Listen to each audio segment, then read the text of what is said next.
Welcome to the Long Range Pursuit Podcast, presented by Gunworks, where we learn about and share long-range shooting techniques, science, and gear.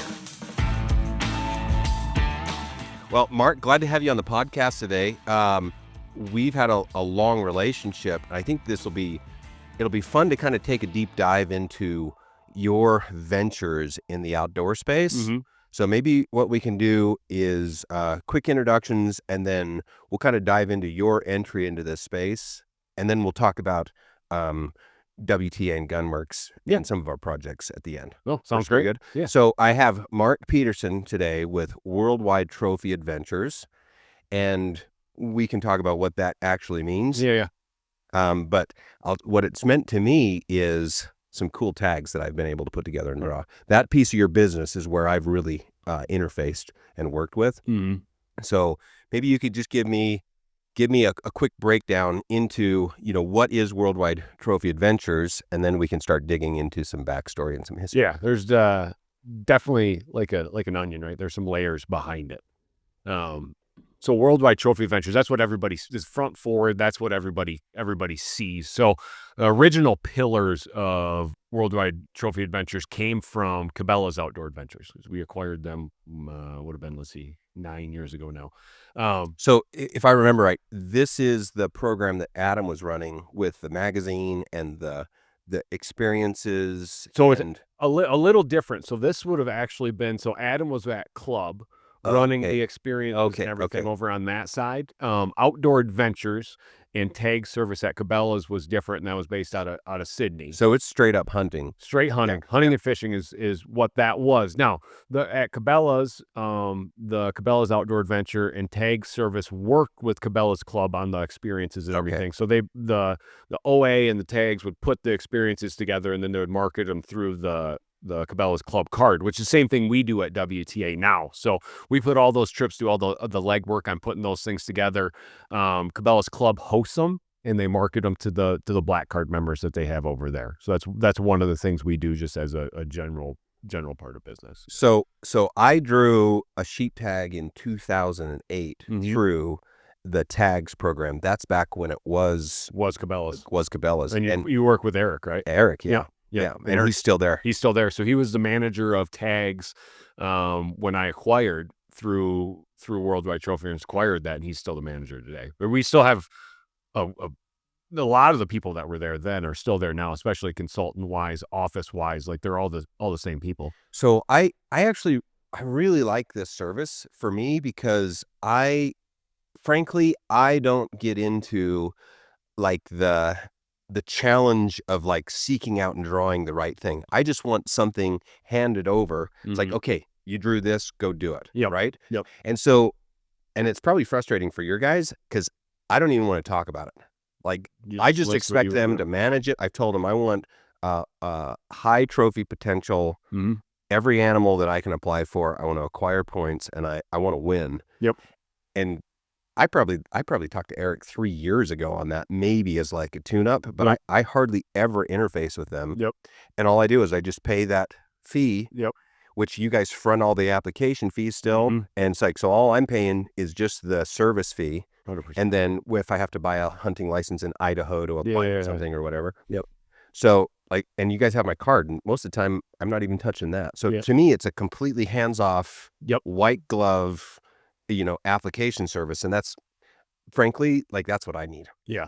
And we vary, right? Every person's different. We've got a lot of people that are like you that says, hey, I want the best trophy quality I can. Put me into every species in every state that makes sense. Yeah. So it's Shiras moose, it's the mountain goats, it's the bighorns, obviously, and then an elk, right? So you can set up a portfolio 1,000 different ways for elk, depending on what the guy's looking for, guy or lady. And maybe it's somebody that wants to just get on their first elk hunt, but do it at a reasonable price. Well, okay, let's set you up, get you in New Mexico, and there are different ways to set up a portfolio. No, I can see how that would work both ways. So I've actually drew that my bighorn. Mm-hmm. I've drawn Shiras, and this so the bighorn was cool because that back then, that was a $3,500 fee to apply for that. Yep. And I didn't have to front that. 100%. Yeah. I mean, we were growing, we had only been in business a couple of years. We couldn't afford any of those. So that straight up, that service made that happen for me. You look at the Shiras moose I drew in Colorado, I didn't quite have max points, but they had that one area, I think it was 36, and this one year they just carved off a corner of it and said, hey, we're going to make this new unit. And that's probably one of the last times I talked to Eric. He says, hey, I think we should apply you for this. Yep. And they applied me, and I drew. There was one non-resident, one resident, and I shot a Boone and Crockett. Yeah, sitting on the wall out here. Yeah. I saw it today. Yeah, very cool moose. Yeah. Oh, that's awesome. So just the little bit of insight, and because I never would have dug that information. No. I mean, not very many people have that time to dig into the record like that. And then I drew the muskox in Alaska. A cool one. I've drawn Arizona. Yep. Shot an 87-inch goat down in Arizona. There you go. So there's been a pretty consistent stream of tag draws. In fact, I'm probably due this year. I was going to say, you've been applied long enough now that at any point in time you could get the call that you drew basically any tag, right? You have been applied long enough. This year, I drew the one non-resident Chugach tag for Alaska Dull Shoot. Now, we kind of had this discussion about whether that's a conflict of interest. We won't go into that. But I just wanted to point out the tag service, what that is, and how that's kind of the core relationship touch points. Yep. That I've had with that brand over the years. Mm-hmm. Maybe talk to us a little bit about how the outdoor adventures has spun into the worldwide trophy adventures. Yeah. So Cabela's had the two pillars. It was OA, which is like if you call and say I want to go on an elk hunt, okay, we're going to book you on an elk hunt. Or I call and I want to go to Africa. That's the part. And so that was always just a traditional booking service. Yep, just a booking service. The tags part was different. Now we're applying you, and then once you draw the tag, if you want to go with an outfitter, we can help with that. So those were the two original pillars at Cabela's when we purchased it that they had. And I'm back up, tell you the whole story. So before that, I transitioned into the hunting space. My father started in 1983. My father and my mother started fruit processing in Michigan. Over the course of 30 years, grew it to be the largest fruit processor in the United States for tart cherries, sweet cherries. We were third in peaches, number one in frozen blueberries, one in not from concentrate juice. So everybody knows Simply Orange, right? Well, Simply Apple, that comes from my family. Large freezer storage, just grew it, like I call it the American success story, right? When you say somebody just straps on their boots and works really hard, that's what my parents did for 30 years and grew it into a big business. Well, when I was growing up over that point, we grew up on a farm, so I started working when I was 8, right? Mowing orchards at 10, working all the way, night shift at 12, like things you look at now. There's no kids doing that now. Through high school, I was running shifts at our processing facility with hundreds of people underneath me. Through college, I was running individual plants, our fresh cut facility. So fresh cut apples, if you think McDonald's, you go through the kid meals. So we were the ones that developed that. We supply the eastern part of the U.S. And I still say we, like I'm there, but it's my family. I ran that plant while I was going to college. When I graduated college, I became VP of operation over all the facilities. It was roughly 1,000 employees, but it was stainless steel fabrication department. It was electrical automation. It was a repack facility. It was fresh cut. It was frozen. It was a juice facility. There was a lot going on. Sanitation crews in the middle of the night. So I did that it was going into the end of my 9th year. And it was just one of those things that wasn't what I wanted to do for the rest of my life. And I tell everybody, this is where in family businesses you hear the horror story, because I have an older brother and older sister, and then my mom and dad. So the 5 of us were involved, and that was the ownership part. And this is where you hear the horror stories, right? One kid wants to get out. Yeah. But my dad, I'll say this, sacrificed everything to have me exit the family business, and everybody else maintain still family relationships. And everybody, I tell him he sacrificed everything to allow me to chase my dreams. Yeah. At that point, I went into the outdoor world. I knew I wanted to be in the outdoor world. It was my passion. It was what I loved to do. Anytime I wasn't working, it's what I did. I think that stands for a lot of people, especially if they're listening to this. And at the time, I knew that I wanted to have a booking service and tag service. And the only reason is because I had worked with Pollock at Cabela's Tags for 10 years before that.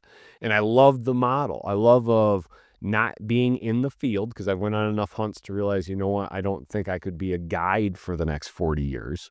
The outfitting part was new. Like at that time, you had to be in the area and kind of be like, this is where I live. This is what I do 365. Sure. but the setting up of just working with great outfitters and that part of being the in between, like I love that whole thing.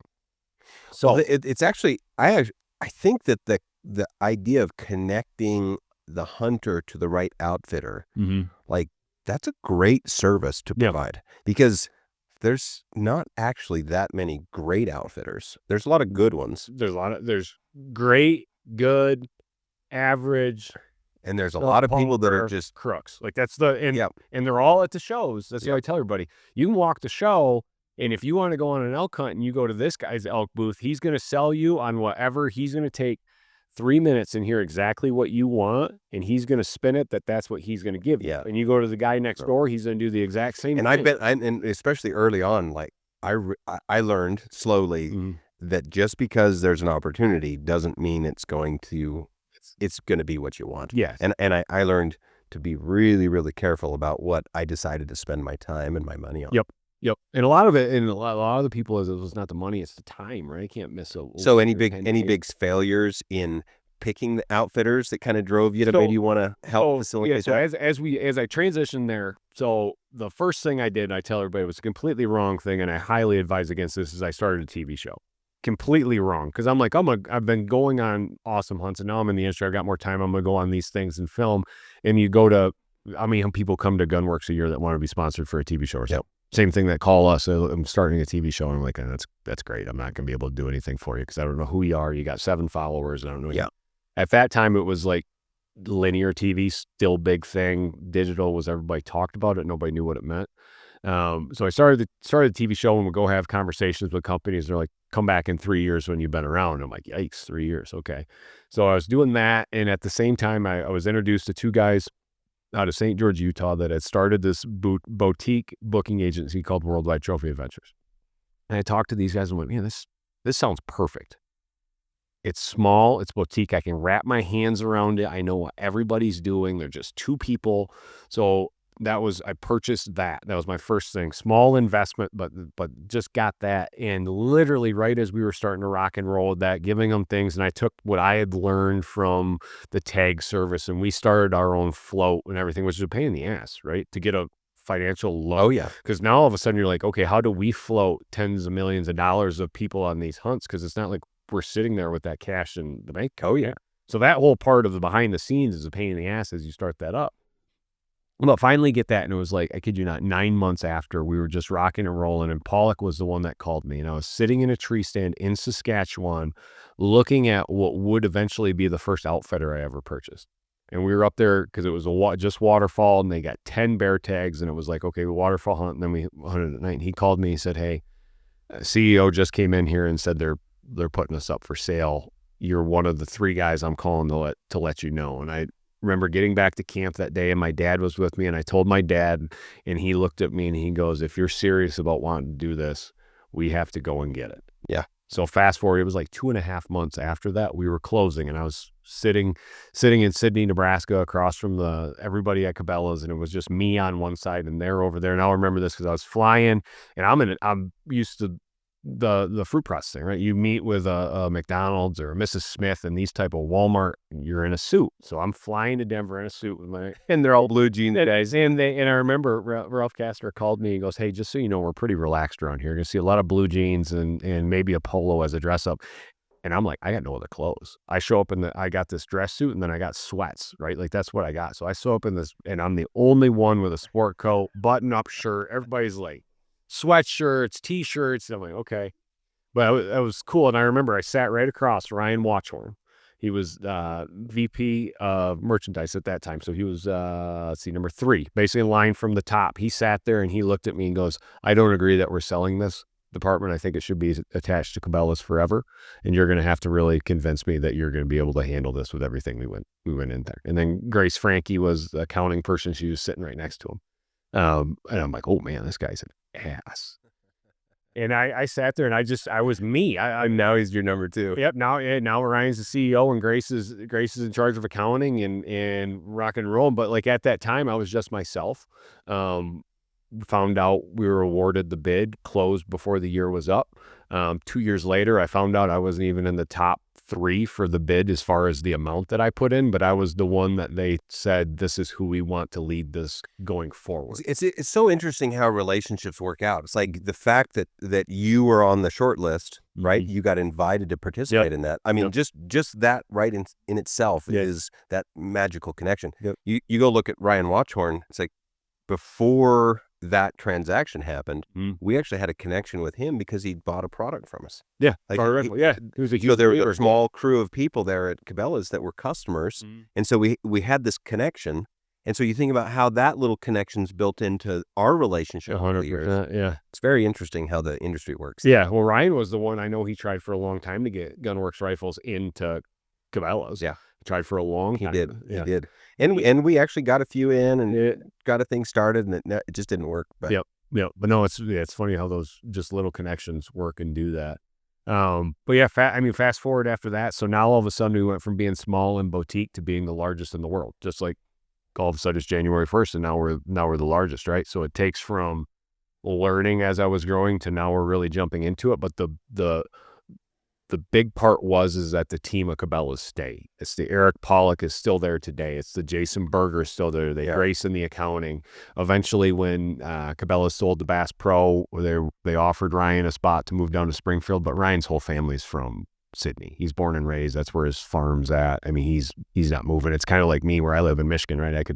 I don't see myself ever moving. That's where I'm from. It's where I'm raised. I'm not leaving. And that was Ryan. So we were able to add Ryan on board. And if I look now, spread apart, all the WTA companies were about 200 employees, but I mean, that's spread from guides, outfitters to, we're spread all over the place.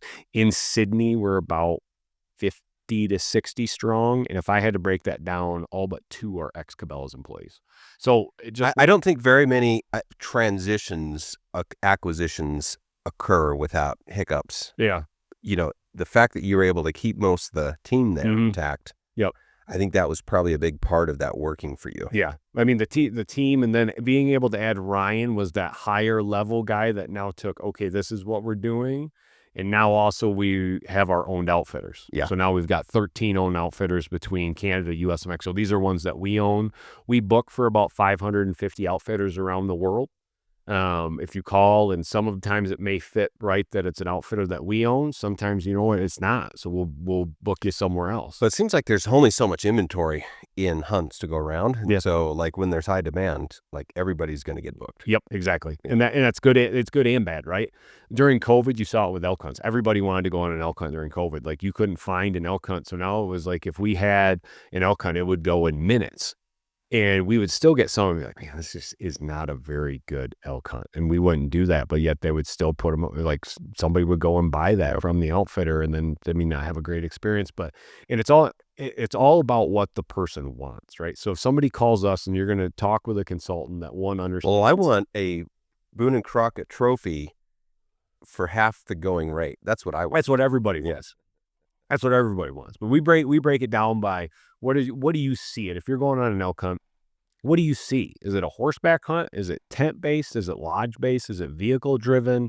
Are you doing a lot of backpacking? What's your shot distance? What kind of weapon do you feel comfortable? Yeah, with elk, it's probably, are you going to be able to pass a 315-inch bull? Because that's a hard thing to do. Yep. Well, you're going to pass a 315-inch bull. Are you going to be able to go on a 10-day hunt 7 days without seeing a bull? Yeah. And then that one on the 8th day that you see may be 360. Yeah. And that breaks it down. It's price point. It's all these things. So by the time we get this whole thing whittled down, it's finally like, okay, here are 3 really good options for you. Let's look at these 3. Take a look. We're going to think it over. Well, I booked a couple hunts through your outfitters. Couple through guys you book for, and a couple on your owned outfitters. Like I completed my sheep slam when I was 40 with a stone sheep up in British Columbia. Yep. So that was through you guys. It was a great hookup. Had a great experience. Garrett shot a mountain goat. I shot a sheep. It was good. Good trip. Yeah.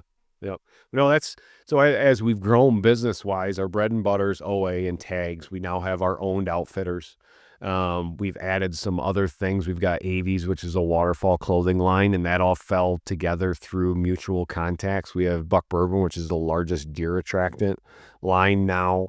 We started a sweepstakes program, and I'm gonna talk more on that. We've got a conservation arm now, which is the Guardian Fund. So we've got to and this was one of my things that I've wanted to do since day one, and we finally got there to where we have a big enough footprint in the outdoor industry that we need to, as I told everybody, we need to do more. Right. We need to do more because we want to be here for the next 100 years. I want my kids the opportunity to do this if they want to. And it's just one of those things that we can give back. So we do a lot of internally funding the Guardian Fund. And then we also take donations and so forth from the outside. A lot of our sweeps proceeds go to there. But back on the sweeps. So sweepstakes, we had looked at doing sweepstakes for the last 10 years, right? Every time you look at it, you're like, man, it's really fuzzy on the legality of what that is. So we went through 2 years basically of legal to set up our program of how it is and got it. Because if anybody's ever going to get checked out, it's going to be us, right? Because you're the largest. And how we do is we've done sweeps and we babied into it that first year. And what we really wanted to do with the sweepstakes is we wanted to give people the opportunity to win a hunt that they would never be able to go on. And everybody, so then you instantly hear, well, you're just trying to get money off it, right? But with us, we have a bonus bucks. So any dollar that you spend on a sweepstakes with us, say you spend $1,000 trying to win a mountain goat hunt in BC, that you then get $1,000 of bonus bucks that you can use at WTA for the next 12 months to book a hunt, or if you have a tags portfolio with us, you can use that for It's dollar to dollar. dollar to dollar. Wow. Yeah, and all that is customer appreciation. Right. We want you to be a happy customer with us. We want you to have that chance to win. Well, that sure cuts the argument out that it's all about. There may be others out there that's how they fund and go. This for us wasn't a money grab. This is just to give more people a chance and also help build that customer experience. Okay, I put in for the super tag in Wyoming every year. I just too. There's always a chance. There's always a chance. Well, that's kind of like a lot. Like I'm like you. I put in for almost every tag you could put in for on the tags application because you never know. You never know what you're going to draw. Did I expect to draw the Chugach tag this year? No, there's one non-resident tag a year. You never expect to get that notice, and all of a sudden Pollock's like, well, that's crazy. You're just getting ready to go to Nepal. Mm-hmm. So you take that hunt, and then you go bookend that with a Chugach hunt, which neither one of those are going to be easy. No. I heard that. I'm going with Lance up in Alaska, and he said it is a butt kicker up there. So Alaska mountains suck. So bad. So bad. At least they're not at 14,000, 15,000 That's feet. true. That's the only good thing. And it's easier to get there. Yeah. I don't have to spend a day in the police office in Kathmandu trying to get a permit. Well, it's kind of funny listening to you share a story about like how you kind of got into this space, and you said something that really resonated with me. Like I went to college to be an engineer, and kind of our family business growing up was like landscape, irrigation type stuff. So I'd done that with my dad in high school and just ran a shovel a lot. But when I went to college, I'd actually got married, started a family. So I'm a non-traditional college student, and I had to pay bills that guys normally don't have to at college. And so I started a business doing, irrigation systems. Okay. And so I would spend the whole summer running my business, and then go to school and I didn't have to work at McDonald's and whatnot. And I got to the point where I realized I wasn't going to end up working in the car industry, and I had tons of hot rods. So I started selling hot rods to fund, but I could go buy a gun, buy a scope, go set some stuff up, learn how to reload and, do that long winter, activity in the gun space. And I got out of school. I couldn't find a job that I thought I could handle in terms of, sitting in a cubicle and like being a real engineer or moving to Denver. And I realized, man, I might have made a huge mistake in this investment I just made in my education, because I actually don't want to be an engineer. And I spent the next 2 or 3 years kind of working in my space, making it bigger, getting into more commercial projects. And I just had this epiphany that I'm like, I don't want to do this. I want to go do something else. And I actually want to do something in the gun space. And just the same as you, it's like your experiences in the hunting and the tags and all that kind of like, hey, I want to go this direction. And all of that work that I did in guns and, kind of getting excited about long range shooting, it's like that told me where I wanted to go. And to just take the action and go. Now, I didn't acquire, I started from scratch. So that was that's a learning process. Yes. Learning process. Yes. As a very young person, your experience in business sets you up for. They gave me a big advantage. Yeah. Huge. Yep. Yep. Yeah, the fact that I could go in and sit at McDonald's headquarters and hear them talk, or a Walmart headquarters, and all those other ones, Burger King, you name it, to where I was in there. And as I started, I was listening to my dad, and then as it transitioned, I would go to the cuttings and so forth at McDonald's and lead those myself. And then I look at that experience that led me to be sitting in the room across from the Cabela's board, right? That led me to be able to have that conversation back and forth and know how to handle myself. Yeah. Yep. Well, I'm always intrigued with kind of founder story, and actually one of the things that I've learned in my experience is the contrast between bootstrapping a project, a company, and actually going in and funding a company correctly from the beginning, or acquiring a going concern. And those are all different methods. All different approaches. Yep.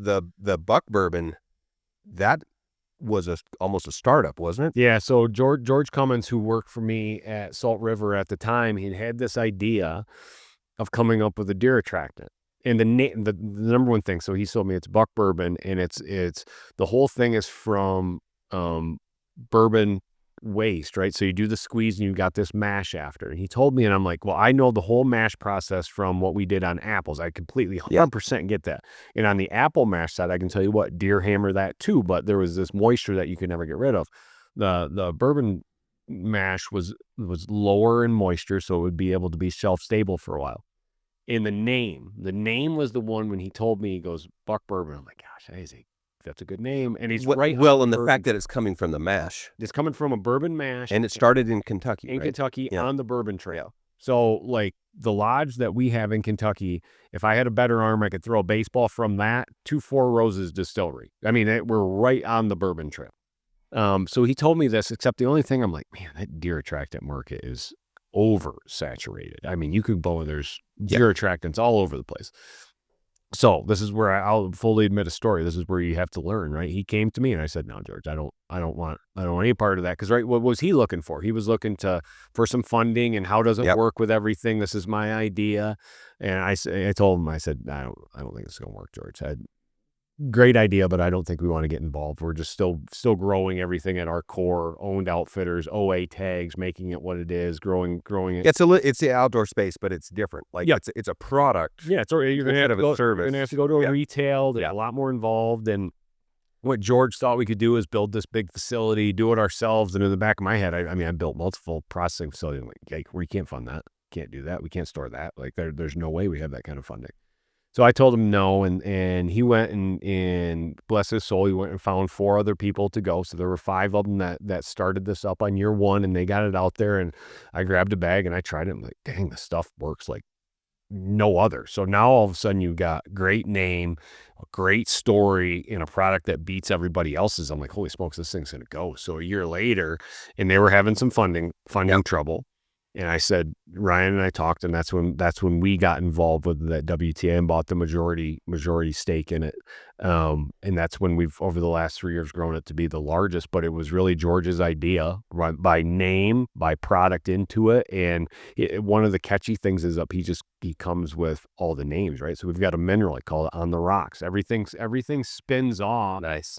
Our blinds that we have. A story about a brand, a story about why it's the key to being able to sell your product. I mean, you can have a great product, but if you don't have a story, you can't talk about it. Yep. And so the Buck Bourbon brand mixed with, the source and the process, it's a great story. And that's one I openly admit I should have got on there on day 1. I didn't, but on day 2, guess what? After we saw what it was, we hopped. But it also shows like they were trying to do what I've done, which is slow self-funded growth, and it is so painful. And if they just stuck to it, maybe 15, 20 years, they might have a going concern, but they would have missed out on all of this potential and size and revenue and everything. So back to that, adequate funding versus bootstrapping.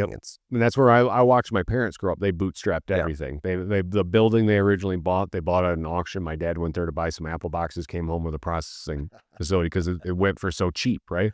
And then all of a sudden he's processing his own fruit. And then the next year he's processing his 3 neighbors and then 6. And then all of a sudden he grows to what it is over 30 years. So part of what we've done at WTA is some of the times we bootstrapped it as starting an outfitter from scratch. And now all of a sudden how are we going to pay for the lodge? How are we going to upgrade the lodge? How are we going to get new UTVs? How do you do it that way? Others we've gone in, like the Buckburn, we came in with a financial investment and said, this is what we're going to put in, and now let's watch it grow for the next 3 years. Yeah. And I would like to tell everybody we have a really good formula for that, but we don't. I mean, it's a lot of the times it's probably depends on a lot who is there. Yep. And who is part of the team and what's the right strategy with that person. Yeah. We've had really good luck on the outfitters that we've acquired, of being older outfitters that want to retire. So when we look at an area, not every area is correct for us to go. We want high trophy quality, sustainability in the area, which means is if we're in our sheep areas, it's not one that we have to worry about the sheep population. In sheep areas, we don't want areas that are high in resident hunter issues. We want it to be all that stuff.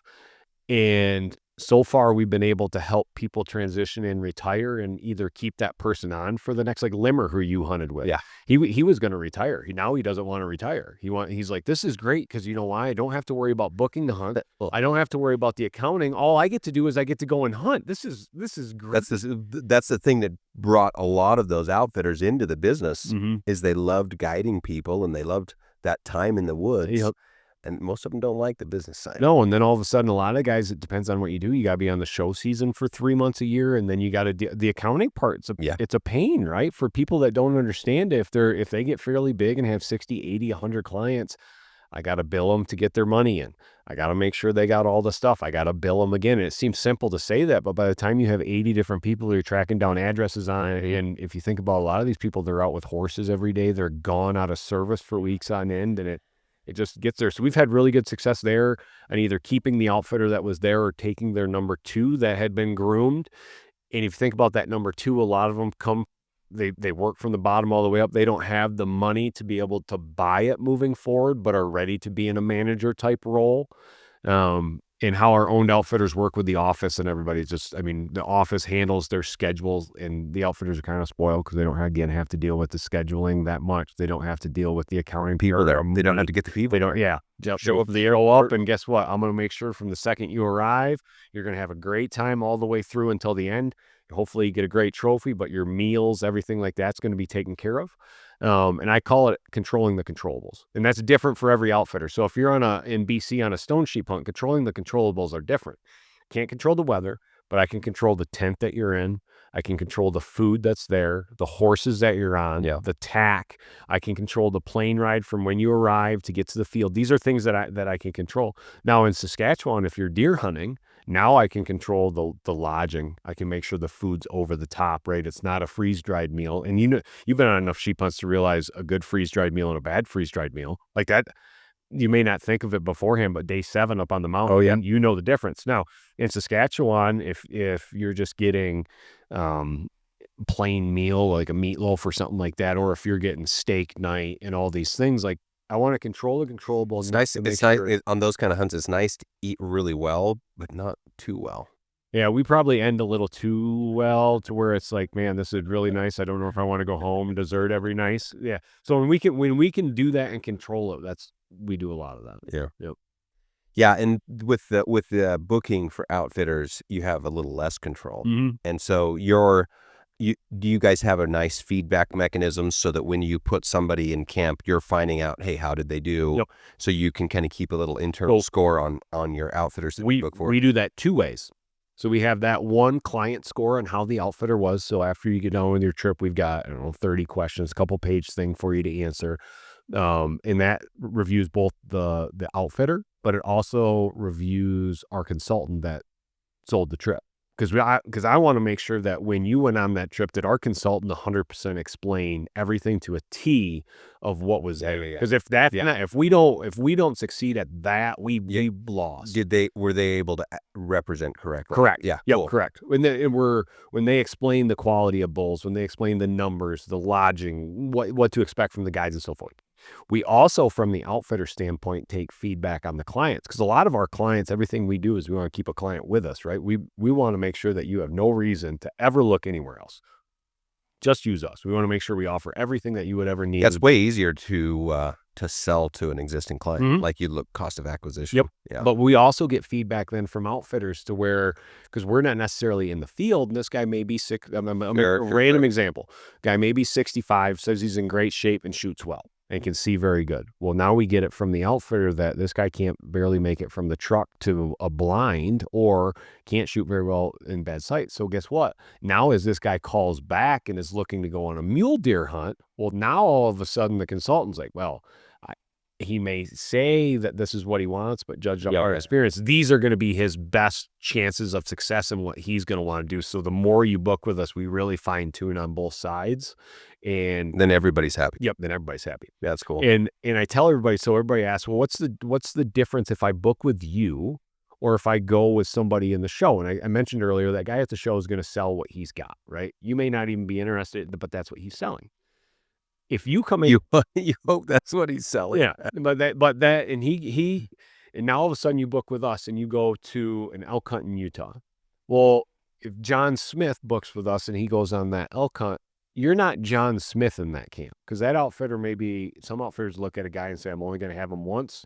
Yeah, and it happens. You get the power of all of the business that you bring. You're there. there as a WTA client, and guess what? There may be 3 other WTA clients in that week. There may be 4 coming the week after that, and 5 the week after that. And that guy's like, I got to make sure that John Smith has a heck of a hunt, because I don't want Jason Berger calling me to ask what happened to John Smith. I got to make sure he's got the good guide. He's in the back area, yada, yada, yada. So I call that the WTA advantage.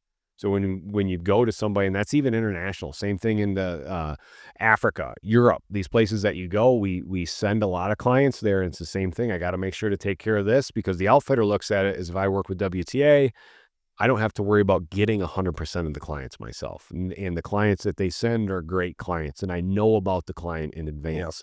No, I think that's actually pretty strong. I think our reputation and our clientele has probably given me a little bit of that advantage too when I go do a hunt, because like there's a lot of business that we can put in a direction 100%. or not. Yep. So I do think that or even just the fact that you film it on a TV program. Yeah, 100%. Like nobody wants bad advertising. Exactly. Yeah. Exactly. Well, let's switch over to some hunting discussion. So we covered the brands Buck Bourbon. Give me the waterfowl brand again. Aves. Yep. AVES, right? AVES. And it's a consumer direct waterfowl, like high-end premium. Correct. So on that, Hunter and Rhett Strickland started that. Hunter's the one everybody knows the most. He's a pitcher in Major League Baseball, won the World Series with the Giants. He was really good friends with Jason Harrison from Kuyu, and that's how Jason from Kuyu was never going to start into a waterfall brand, and Hunter and Rhett are waterfall nuts, especially Rhett, who works with us now. And they had this idea of doing this higher end waterfall, which at that time wasn't there. So Jason was helping Hunter and Rhett get this going, same manufacturing facilities, same type of thing. After Jason was gone, Hunter and Rhett really didn't have that advice or where to go with it, right? It was just kind of like, oh no, what do we do? We've got our initial order in, and it kind of sat, and Hunter got re-signed for baseball, and then all of a sudden he's gone for 9 months and so forth. And we were introduced from a mutual friend, and Ryan and I were going over it. Man, that is a niche, because waterfowl is the fastest growing that we've seen in our space of hunting. And we're like, and I personally, I love waterfowl hunting. And I'm like, man, I think we can make this go. So this is year 2 that we've really been behind and going strong after Aves, but it's a direct to consumer, which is different than a Buck Bourbon, which is retail. And in my team you have a service industry, you have a retail based product that you have to produce, and now you have a direct to consumer. So if I look at the base that I have in Sydney, most of them are ex-Cabela's, so it was service and retail. So direct to consumer is newer to us. So I mean, we're learning along the way. A lot of it's marketing. It's building that brand, right? That's the only thing. We may have the best pair of pants or the best jacket that there is for cold weather that there is, but it's not something that's sitting in a store that thousands of people walk by and see it, right? So we got to tell that story. It's the same problem I have. I focus way too much on product. It's like, and you have to be careful. Having the best product doesn't mean you get the sale. And I have a tendency to just focus on, I just want the best product. Yep. You have to do more than that. And we're mostly consumer direct as well, even though we have to ship through firearms dealers. But it is a challenge. 100%. And a lot of people, so they can't touch your gun. Right? That's the thing. How do I spend that money on a gun that I see on TV, but I can't actually touch it and feel it and move it and all this? So, I mean, you got to have that. You can't see how the fitment is. You can't feel the recoil impulse. And you can't dial up a turret and hit a target at 800 yards. Those things don't resonate until you actually touch it. Now, anything that we can do that's a demonstration. They're locked in. Yeah. I think the first one, we had some people come and we were out at Burlington where we did just a long range university level 1.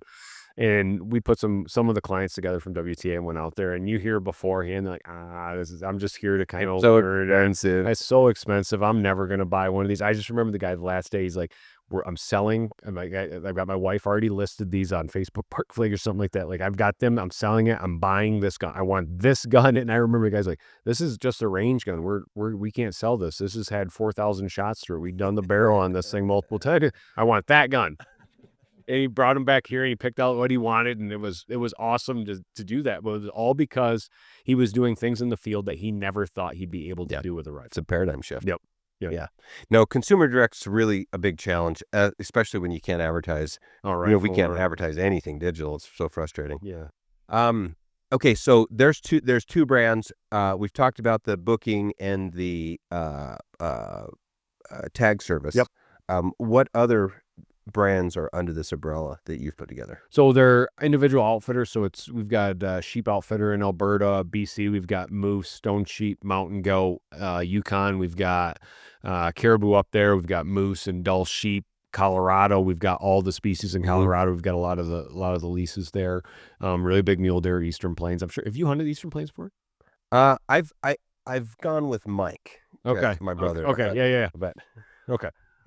Eastern Plains mule deer spot. You got to check out Kentucky because it's one of the only spots that you can hunt free ranging whitetail and velvet. Well, I'm actually sitting here wondering why I don't have a hunt booked with you guys right now. Well, you should. I don't know. Now with your knees, or what are you going to be able to do? You got to get these. I'll do anything. You got to get these things fixed. No, I'll do anything. All right. I'll just be miserable. Yeah. Then we've got a couple down in Mexico, one in Sonora. So we do desert sheep, mule deer, and it's a lot of water or a lot of wing shooting down there. So we've got one of the only spots to hunt elegant quail, dove shooting, bran along the coast, waterfall. I went down there last year in December with my son, and he's so competitive. We're shooting doves. Yeah. And he's like, now the number race. Number race. And he shoots better than I do. Yeah. Like, and he's at a disadvantage now. Yeah, he's just crushing. Yeah. Well, he goes to shoot number 100 and got a little too focused on the bird, and he got me with it.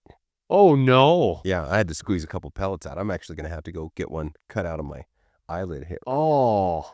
But if I would have been thinking, I would have just sent one back his and right back at you. You know how when you're training a puppy, you want that freaking reinforcement, right? Never do that again. Yeah. No, we got that one in Sonora, and then down in Campeche, we've got one to where you can go after the jungle turkey and all the jungle species, the brocket deer and everything. That's pretty cool. That's a really cool turkey down there. Yeah, and that was one I had hunted there, and there was one real jungle outfitter there. And I went back the second time. It's so unique, and you see and this was one, you see all the pressure. So nobody tells this story. The turkeys are in the jungle, and just like everywhere else, there's more people, right? And with more people, you got to have more things to eat. So from the outside of the jungle, the villages are expanding in and cutting the trees down and burning it so they can have more cattle. So the jungle is shrinking like this. Now, just like Africa, right? If it doesn't have a value, they're going to wipe it out. Well, now with hunting, we have a value for the turkeys and all these species in there, to where the ejidos, we were paying a lease to basically say the money in the lease is worth more than allowing the villages to cut it down. So we're literally the linchpin of keeping a lot of these jungle spots open down there. That's crazy. And when I heard that story, I instantly went, and he told me I'm thinking about retiring. I said, perfect.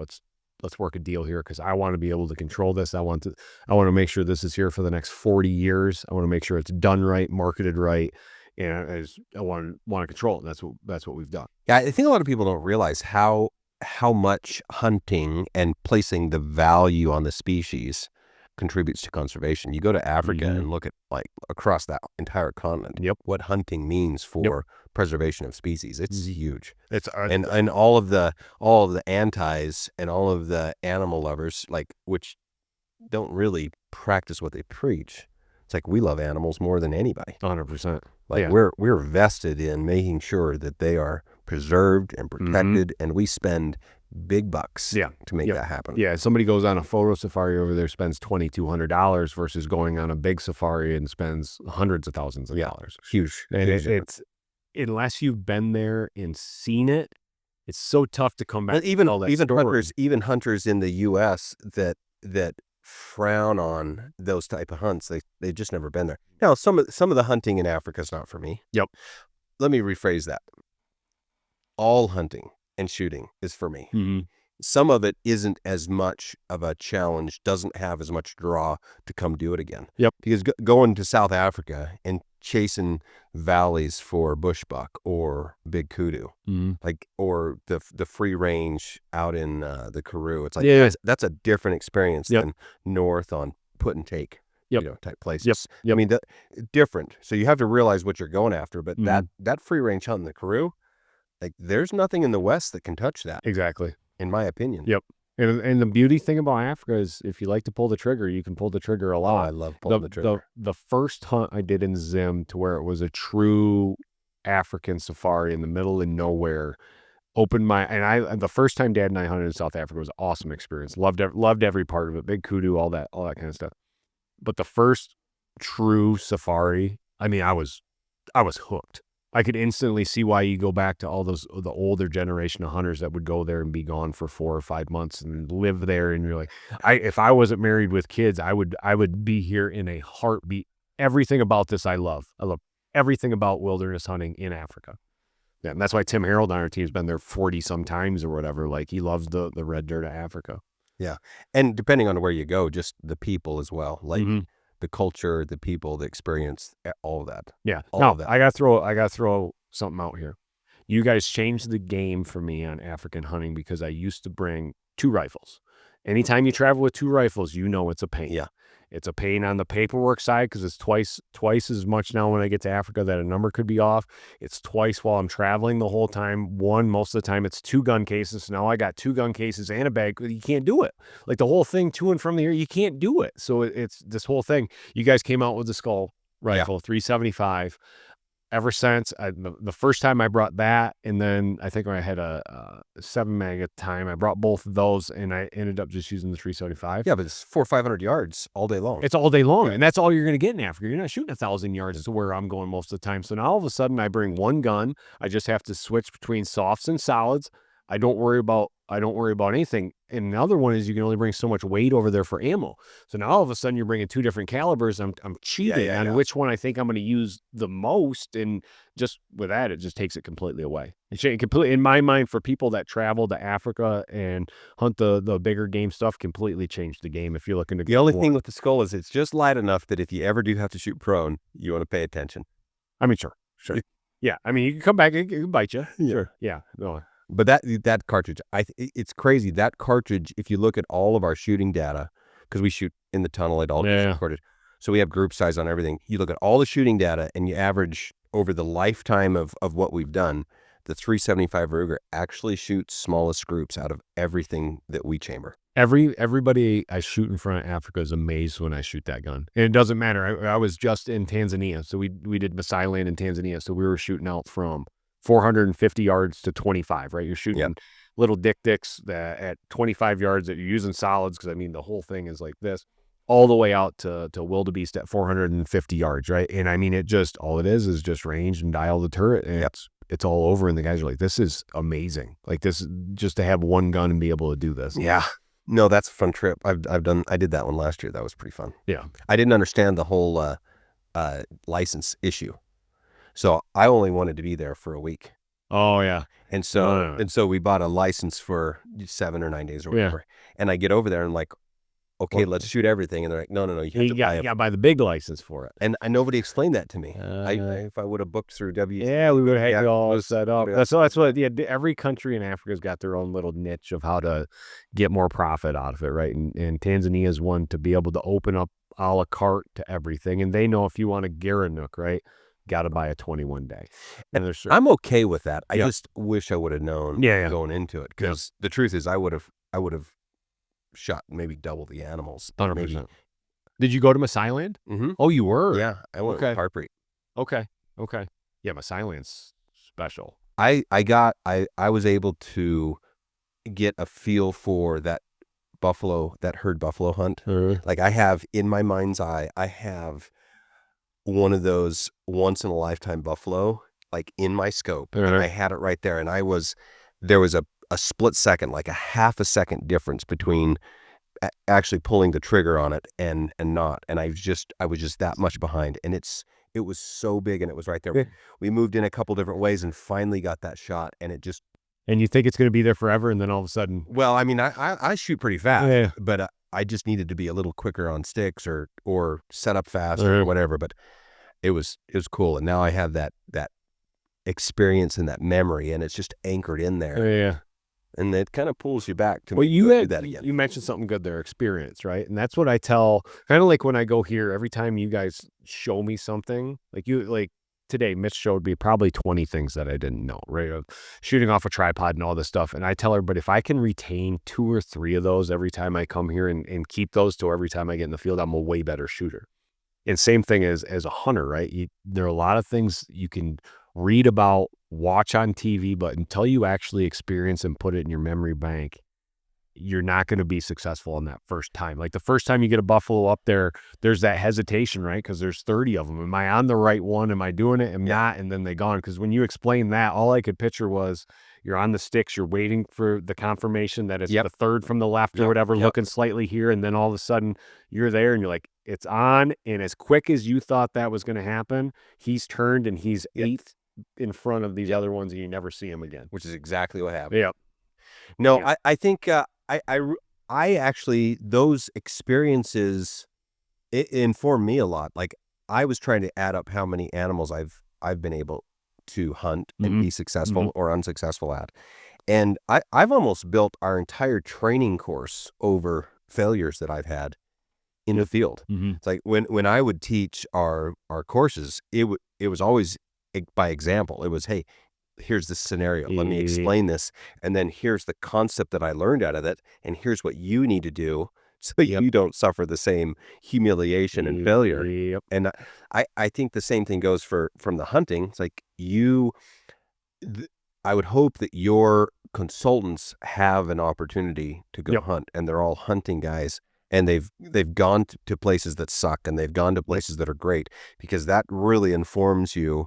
Okay, let me tell you how it is. Like some of our best sales consultant guys out here are guys that we have pulled out of the shop that have maybe started like cleaning guns and then shooting guns, and we pull those guys out. And when they talk to a guy, they're like, hey, look, you don't want this combination. You want this, and here's the reason why. Is because they have this experience. I think that having people in your organization that have experience contribute to things like a better training program or a better recommendation or a better selection of the outfitters we want to work with, or whatever that is. I think that's huge. No, 100%. And I think both of our organizations are built on people. We did a survey this last year, and I think we're 95% of the people in our organization hunt. Oh, wow. They might not be pros or experts. I know one gal did her first hunt last year. It's like maybe you're just starting, but that's huge. That's 100%, because you're a hunting company, right? Like that's what you got to have. We're up there too. I should do a survey though and find out exactly. Yeah, you got 200 people. Yeah. Why, I can guarantee like the ones up in BC that are back, I can guarantee all those ones are be in the office in the accounting. But like Grace, who handles our head accountant, she's gone for 2 months a year in the fall hunting, which I mean, it's, as you know, I mean, it's tricky. Then all of a sudden you're like, hey, when are we going to get the last months? Oh, Grace is out until, the 14th. And I'm like, it's the 3rd, the 3rd. That's pretty cool though. Yeah. It makes for the right type of culture Mhm. in a company. Yep. Yep. Well, Mark, you're actually quite an accomplished hunter. Maybe we can talk just a little bit about kind of where that comes from and where it's going. Like I'm picturing eventually you're going to be one of those guys that's up there getting the big Weatherby Award or something like that. I mean, So it's just funny because we never even talked about this beforehand. So I did mention that my youngest daughter's a freshman in high school, and I coach her basketball team and have for the last 6 years. Got really serious when she was in middle school. I coached her all the way through middle school and now into high school. And she's super good, very good athlete. And it was one of those things during COVID to where all of a sudden I used to travel a ton before COVID. And then all of a sudden you're at home and I'm like, 3 months at home. I haven't been 3 months at home in a while. And I look and I'm like, my kids are growing so quick, so quick. And it was just being home. I'm like, I have to enjoy this because I'd hear what my dad would say is enjoy it because it goes by too quick. And now all of a sudden I get to see you once a week or once every couple of weeks, talk to you on the phone. And it hit me and I'm like, I gotta do more. And with that, with my youngest, basketball was our connection. I played basketball, was fairly good. She's good at it, loves it, and that's the connection. So now we've got the time in the gym, we've got the car ride to and from, we've got the wins we talk about, we've got the losses, we've got the injuries that she deals with. So now, like, I look at our relationship, and I mean, it couldn't be stronger. So I look at that and continue. Before that, I was in the back of my mind, I was getting ready to click on, and when you hear somebody say, go after the Weatherby, that's when they get super serious through about 7 or 8 years and cover mountains that should never be climbed and forests that should never be gone through to go after the Weatherby. So what it did is it gave me a chance to sit back, go on some other things, some of the upland slams and some of the deer slam quest and do some things like that just around my scheduling now. But when my daughter's done with basketball, it's going to be go time. So I finally, over this last year, have started to put together the list of everything I've hunted species wise and finally make a plan going forward. All this time up until this past year, I'd never had a plan, right? Of this is what I want to do 10 years from now. I was always like, man, if I can go on a sheep hunt, I want to go on a sheep hunt. Elk hunt sounds awesome. I've never been to Austria before. Let's go to Austria. I like mountain hunting and somebody says, yeah, I went and did an ibex hunt in Spain. It was awesome. Well, next thing you know, I'm in Spain doing an ibex hunt, right? So now I finally got a goal and laying out a plan with the guys in the office of the next 3 years look like this, and then 4, 5, 6, and 7 look like this because it opens up my schedule. So it'll be one I'll eventually put my hat in the ring and try to go for it. Yep, go for it. And there's not very many people that are able to do that. And us, like I'm not wired that way. Mm-hmm. I've never been driven that way. A lot of that came from Mike, my brother. Okay. And he that's kind of his thing. Like he's nuts about hunting, like driven. And I am always been more like, I like the experience. Yep. And like, I'd never go on a hunt by myself. Mm-hmm. Like it just doesn't even click with me. To me, it's something that you do with somebody. Camaraderie. Yep. Yeah. Yep. So, and I'm all for the adventure. Uh-huh. Like, and I love seeing different places and doing new things and that the challenges that are there. And truthfully, like the connection to nature and the outdoors is very significant. Mm-hmm. Like those are all very good things, mm-hmm. right? Perspective building things. Yep. But as far as lists go, probably the only thing that I've ever done where like, oh, this has to get checked off is a sheep slam. The sheep slam. Yeah. So on that, like I love new experiences. I love seeing new countries and new cultures because I feel I was just adding the list together. I'm at like 34 different countries I've hunted now. And I feel like when I watch the news or if I hear people talk, I can relate it because there's a chance I've been in that country or like on the news, you hear them talk about China's taking control of these countries. Well, it's not China's going in there and forcing their control.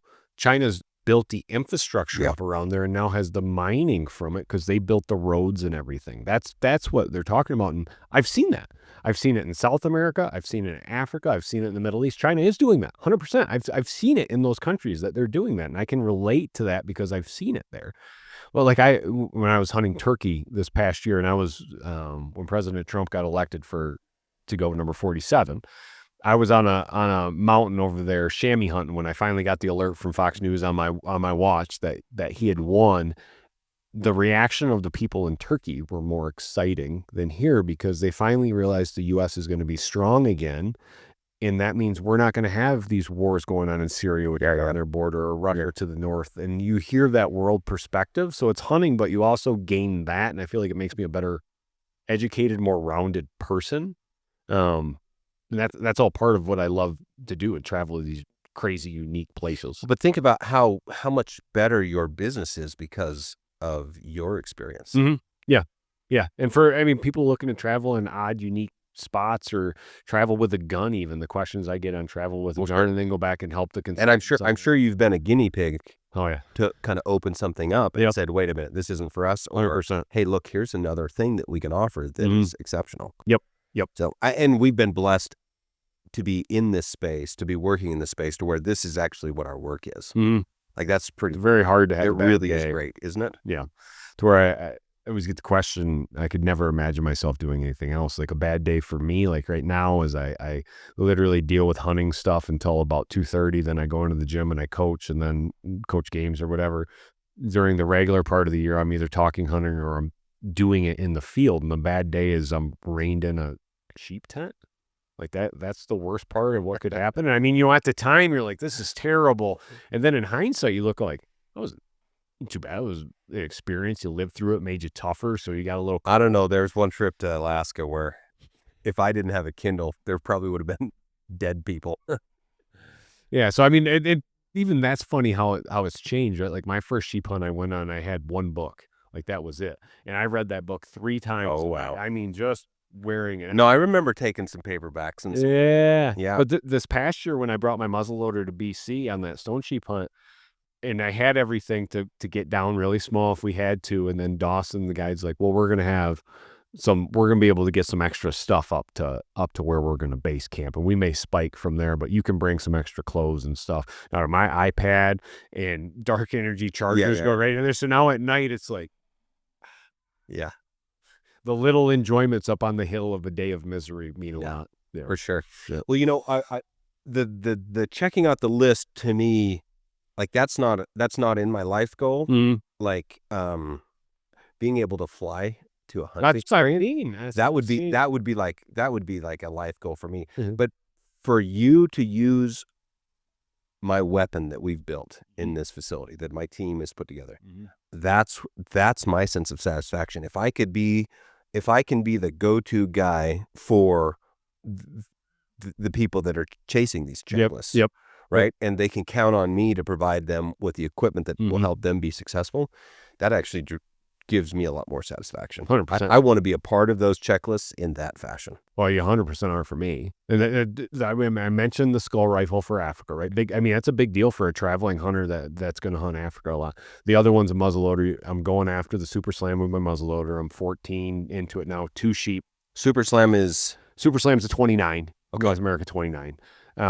And I'm 14 in. Hopefully this next year I get another 4 with the muzzleloader. And it's a different challenge hunting with a muzzleloader, especially mountain type game. And the muzzleloader you guys misses hurt a lot worse, don't they? I mean, they do hurt. There's a lot that goes into it. The difference between 326 yards and 365 might as well be a countrywide. Yeah.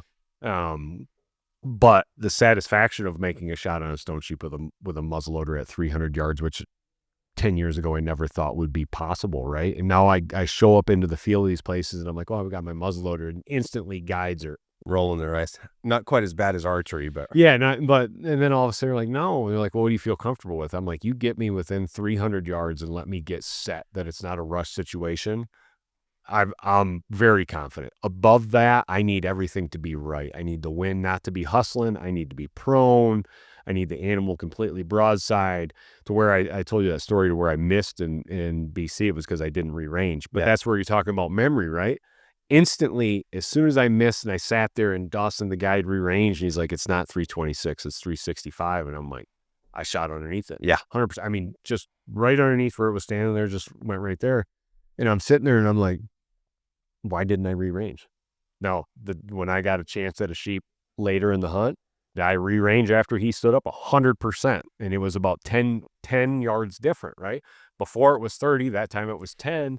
And you just catch that little this is a really interesting thing. This is something, as I've kind of gone on this aviation journey and, acquired a license and then am trying to challenge myself to do more.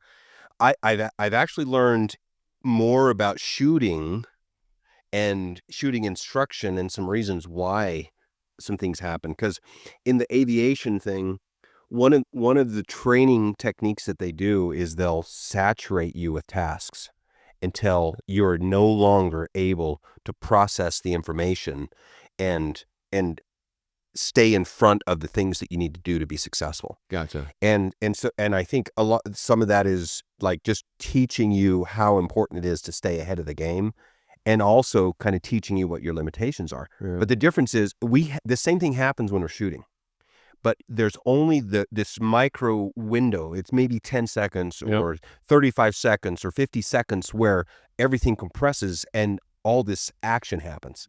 Whereas in the aviation thing, they might smash you into this state of being for 10 minutes. Oh. And you're just absolutely like overtaxed. And by being in that state for those longer periods of time, I've realized, hey, this is actually what's happening when we're shooting.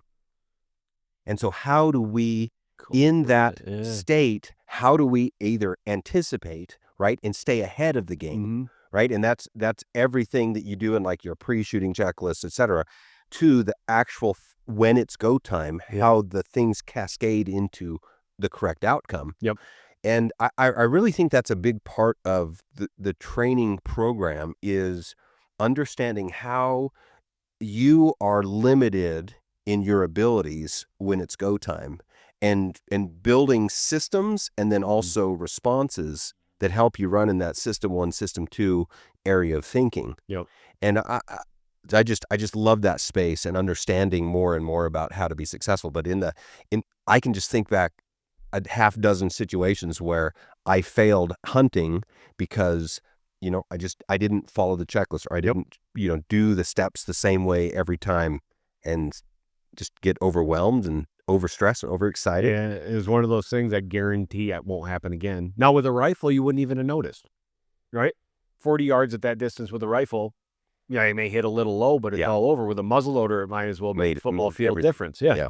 And it's just one of those things that I said, the sheep wasn't even going away. He was just standing there. I'm sitting afterwards. Plenty of time. Why? Yeah. Why? Because I was so excited. You take things for granted, or worse is, we do this as hunters, is we get this mentality of, what if we're not successful? What if it gets away?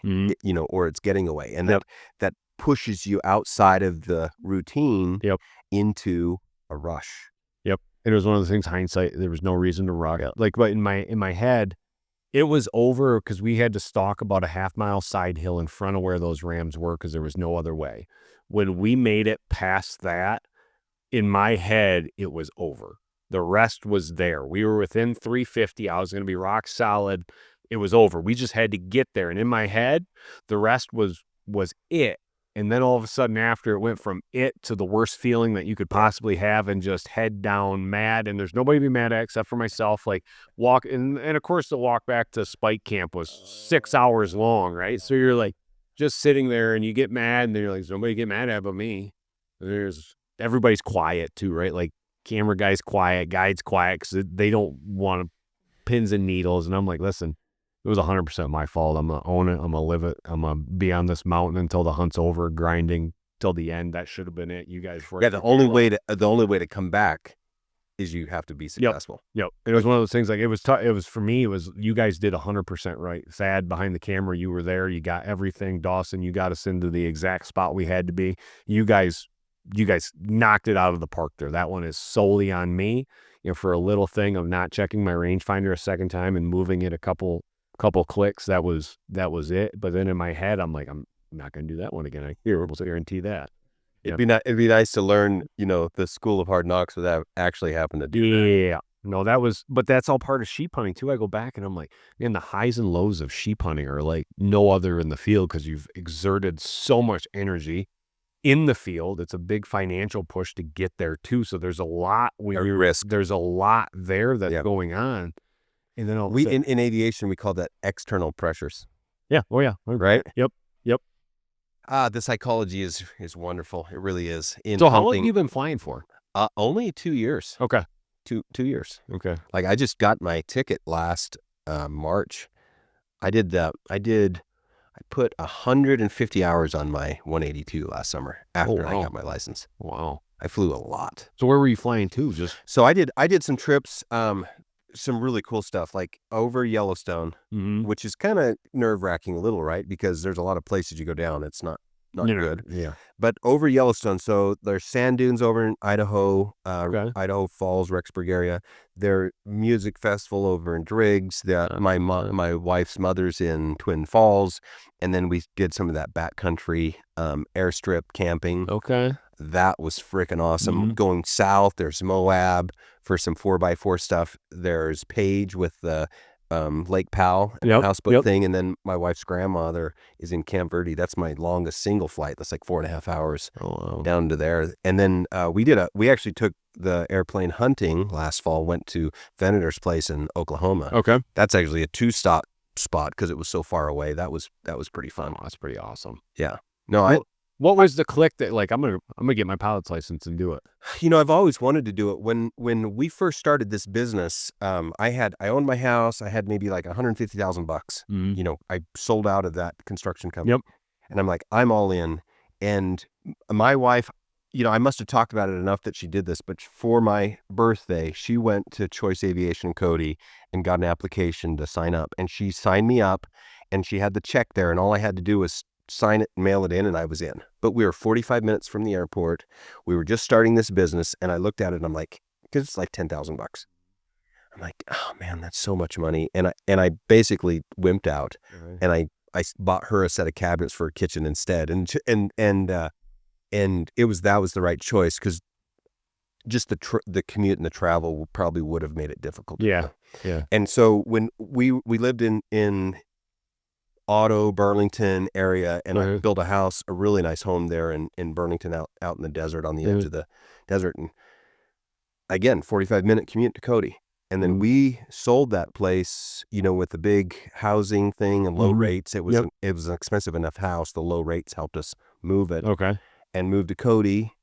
Now all of a sudden I'm 5 minutes from the airport. Yeah. I really think that was the trigger, because that, and maybe needing something outside of Gunworks, it's a challenge. And it actually was really, really good for me to go do that, to be put in very uncomfortable situations. And even just like the exam part, like a lot of the times I'm the smartest guy in the room, which is a challenge, because it's like you're not being challenged. And so, like, to be in a room where there's a 22-year-old girl giving you the 5th degree, you're like, what? And you're like trying to, answer in a satisfactory way. It's like it puts you in a different state of being, and it's good to be humbled. It's funny you say that. I think a lot of that's why I like coaching girls basketball so much. Because one, you need a break, right? You 100% need a break of what you do every single day, 24/7, to just not even think about it. And when you're in a gym, I mean, you're not thinking about it. You've got 2 hours, your phone's down, you're just practicing, you're running through drills, or in a game, you really don't think about it. And I'm dealing with teenage girls and trying to coach them, right? Like into a team sports. You want to talk about a challenge. You can figure out that you can run any business. Yeah, exactly. So that's where I'm sitting there. I'm like, man, it is a good break, and yet challenging and fun at the same time. But I think that's all part of why I enjoy it so much too. Yeah. Getting to spend that kind of time with your daughter, though, that's pretty special. Yep. And one thing, even though I've been doing it, it still goes by so quick. Like, I look at her now, she's going to be driving before too long, and it's blink of an eye, she'll be in college. You skipped over one step, and that's when she starts dating. Yeah, I didn't want to talk about that. It was a car, and then we're in college. And you blink car, college. I didn't want to cover that. Yeah. Okay, so we didn't really touch on the Mark Peterson side and the hunts. So you talked about muzzleloader, you got some rifle stuff, but you're running a program called Triple Threat, right? Is that still? Oh, we've rebranded Triple Threat into the Journey Within. Made it a year long, but yes, because you didn't want to chase everything with a bow.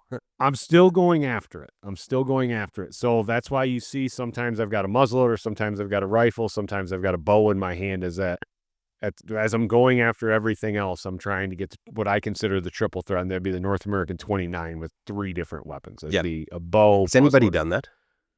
I do think there is. I'm trying to think of the guy's name. There is. He didn't film him. I can't think of the guy's name. He's with Grand Slam Club Ovis. He's actually a really, really nice guy. That's pretty Yeah, cool. I can't. I'm drawing a blank. If you're listening, I'm sorry. We actually stood on stage together at Grand Slam Club Ovis, completely blanking. But I think he's done it with an open sight 30-30. He's done it with a handgun. He's done it with. I mean, he's done it like this is everything he does. Like, I think he owns a successful construction company, and I mean, he just goes at it. That's awesome. Yeah. Think about the experiences that would add up to. I mean, just an open sight 30-30, and I was complaining about a 330-yard shot on a stone sheep, and just, oh my gosh. Yeah. Okay, so the Journey Within. Yep, the Journey Within. And so that is a television program, 26 episodes a year. Yep. And where is it airing? Sports? So it's on Pursuit Channel. Pursuit Channel. And then we're everywhere now. We kind of switch and trying to get everywhere we can on digital. YouTube under Mark V. Peterson. Worldwide Trophy Adventures has their own YouTube channel that we show a lot of client stuff along the way there. But yeah, mainly on Pursuit Channel. Social media, we're kind of stuck in the same bucket that you are. There's only certain spots that we can show certain things after trophy or a gun, like Instagram. Are you moving some content over to Rumble as well? We were on Rumble. Yep. And Rumble is awesome to work with. We're anybody in our space, like if you can consume the media at Rumble, you should go do it there. 100%. Absolutely. 100%. Great company. That's a Patriot move too. Yep. 100%. Great move. Also we just started up on X with Elon doing that, right? Like now it's a safe spot. Yeah. Right? Good to go there. Before, and to think about how that's changed with just him doing that, you could never do any of that. Yeah. So if people wanted to go consume some media, they would go to the website. So you can go to my website, WTA's website, YouTube. You can go to Rumble. We've been on Rumble now for about a year. And then any of the social media as well. We're on everything. We just changed what we show on certain. And how long have you been shooting our weapon? It's got to be 8 or 9 years. So it's almost. I know it's getting close to 10, but it just makes. I don't know if I should say this. Makes it easier for me in the field, right? Like we were going over. Like Mitch was going over. He's like, this and this and this. He goes, but if you just use rangefinder, you don't have to worry about it. And I'm like. That, Mitch, is why I use the rangefinder with the gun, with your ammo. You know what I have to do? I just have to make sure it's ranged right, which I can even mess that up if you're along with me long enough, but it just makes it so much easier for me in the field. So what would you consider the best shot that you've ever made? Okay. With a rifle, Marco Polo hunting in Tajikistan, 25 to 30 mile an hour, left to right wind, 760 yards on a ram. Not once, but twice, and I put both bullets within 2 inches of each other.